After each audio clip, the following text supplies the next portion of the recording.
எங்க அண்ணன் கமலஹாசனுக்கு இது தேவையா? நீ கேட்ட ஒவ்வொரு கேள்வி என்ன செருப்பால் அடிச்ச மாதிரி இருக்குடா. மாதிரி இல்ல, உண்மையிலே செருப்பால தான் அடிச்சது. எல்லாரும் என்கிட்ட கேக்குறாங்க, என்னங்க ஆச்சு உங்க அண்ணனுக்கு, எங்க அப்படி பேசிட்டு இருக்காரு? நான் போய் அவர்கிட்ட என்ன சொல்றது? மூக்கு புடப்பா இருந்தா சில நேரத்துல இப்படி எல்லாம் யோசிக்க தோணும். கொஞ்சம் அவர் சொல்ற கருத்தை பாருங்க. குடிக்காதீங்கன்னு சொல்ல முடியாது, கொஞ்சமா குடிங்க, அளவா குடிங்க. உனக்கு என்னப்பா, நீ பைத்தியம், நீ என்ன வேணாலும் பேசலாம், நாங்க அப்படியா?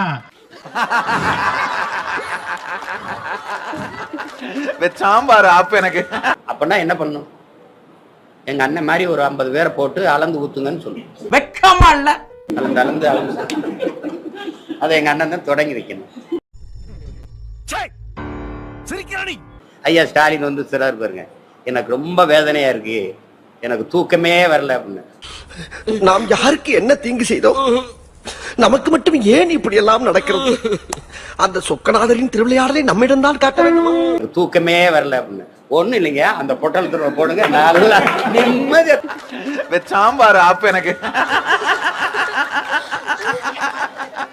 உங்களுக்கு தெரியாம நீங்க உங்க தொகுதியில சாராயம் காய்ச்சுன்னா நீ எதுக்கு மேலே வருக? எதுக்கு இருக்க? நீ கேட்ட ஒவ்வொரு கேள்வி என்ன செருப்பால் அடிச்ச மாதிரி இருக்குடா. ஒரு மாவட்ட ஆட்சியரையும் ஒரு எஸ்பி காவல்துறை அதிகாரி 2 பேரையும் பணியிட நீக்கம் செஞ்சு ஒருத்தர பணி மாற்றம் செஞ்சுட்டா அதோட முடிஞ்சிருதா? அதானே உலக வழக்கம்.